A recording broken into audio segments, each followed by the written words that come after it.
गायक जुबिन गर्गଙ୍କ मृत्युर अनेक दिन पर सामना को आसिला प्रकृत सत्य।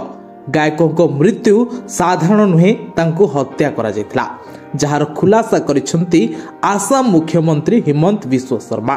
से विधानसभा रे सूचना दी कहिसेंती गायकों को हत्या करा जायतिला। से जुबिन को मृत्यु उपरे होइतिबा आलोचना समय रे शर्मा ही सूचना देथिले। 2025 सेप्टेम्बर 19 रे बॉलीवुड रो संगीत जगत को माड़ी आसीथिला कला बादल। से दिन दुनिया विदाय नहीं सभी प्रिय गायक जुबिन गर्ग। से दिन तांको जीवन रो शेष दिन थिला। हेले तांको संदेहजनक मृत्यु को नहीं अनेक चर्चा होता, जहां नहीं तांको पत्नी एवं परिवार को पक्षरु तदंत दाबी करा जितला। एहा परे जुबिन मृत्यु मामला रे तदंत आरंभ करथिला पुलिस। ए घटना रे पुलिस तांको मैनेजर को समेत मोट 4 जन को गिरफ मध्य करथिला। तेबे वर्तमान पर्यंत तांको मृत्यु को नहीं चर्चा थमी नथिबा बेले सामना को आसीछि आसाम मुख्यमंत्री हिमंत विश्व शर्मा को बयान। हिमंत विश्व शर्मा आसाम विधानसभा रे सूचना दैछन्ते जे गायक जुबिन गर्ग को हत्या करा जितला। जुबिन को मृत्यु उपरे होइतिबा आलोचना समय रे शर्मा ए सूचना दैथिले। विरोधी दल आज एथिपाई एक कार्य स्थगित प्रस्ताव आनिथिले, जाहाको मुख्यमंत्री अनुरोध क्रमे बाचस्पति ग्रहण करथिले। 19 सेप्टेम्बर रे सिंगापुर रे गायकों संदेहजनक मृत्यु होइतिला।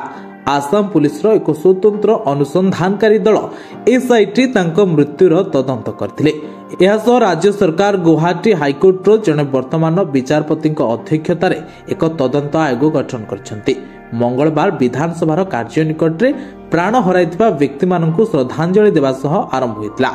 गृह आरंभ हेबा मात्रे विरोधी दलर नेता देवव्रत सैकिया और स्वाधीन विधायक अखिल गोगोई ए प्रसंग रे कार्य स्थगित प्रस्ताव पई अनुमति मागिथिले। बाचस्पति विश्वजित दैमारी सेमानकु कहिबाकू अनुमति देबाकू जाउथिले। सेतिक बेले मुख्यमंत्री हस्तक्षेप करी कहिथिले जे सरकार मध्य ए घटना विषय रे अवगत अछंती, जे बाचस्पति को प्रस्ताव ग्रहण करबाकू अनुरोध करथिले। शर्मा एहा मध्य कहिथिले जे शासक दलर कोनोसी सदस्य एही आलोचना रे भाग नेबे नाही एवं केवल सरकार को पक्षरु उत्तर दिया जिवो। तदंतरे बाधा सृष्टि हेबा बळी कोनोसी मंतव्य न देबाकू से सदस्य मानकू अनुरोध करथिले। एहा पूर्वरु सोमवार दिन जुबिन गर्ग मृत्यु तदंत करथबा एक सदस्य विशिष्ट कमिशन बयान रेकर्ड एवं प्रमाण दाखल करिबार तारीख को डिसेंबर 12 पर्यंत वृद्धि करछन्ती।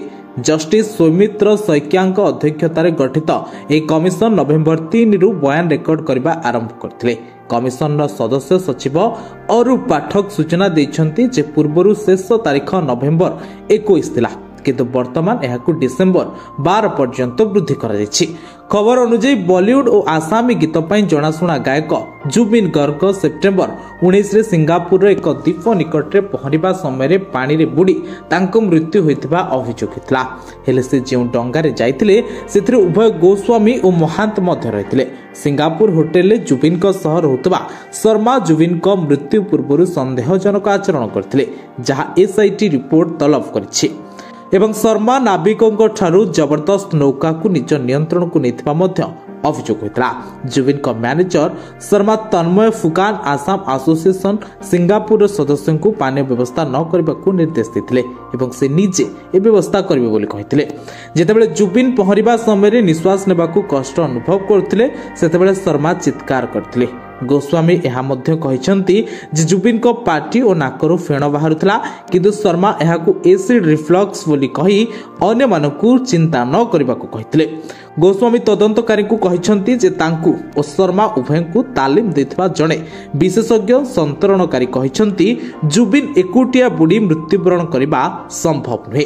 अन्य साक्षी को विवृत्ति मध्य शर्मा को संदेहजनक आचरण को प्रमाणित करथिला। गिरफ दस्तावेज अनुसार शर्मा तांको कार्य पई कोनोसी संतोषजनक स्पष्टीकरण देई नाहंती।